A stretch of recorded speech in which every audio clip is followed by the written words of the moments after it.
UV Mimaki 1, good condition naman po siya.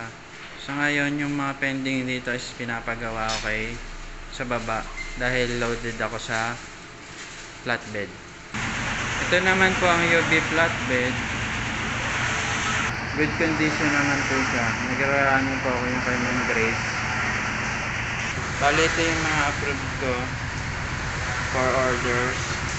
Po yung mga pending ko, pending items. Dito naman po sa PC, good condition naman po yung PC niya.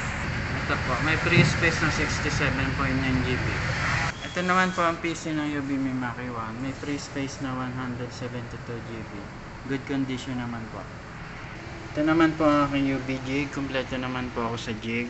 Ito naman po ang aking cleaning materials.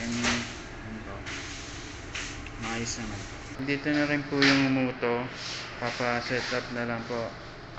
Sino po kaya ang maglalagay ng mag-ink? Sa UV ink, kompleto naman ako sa ink. Good for 6 months. At ito naman yung UV pang flatbed.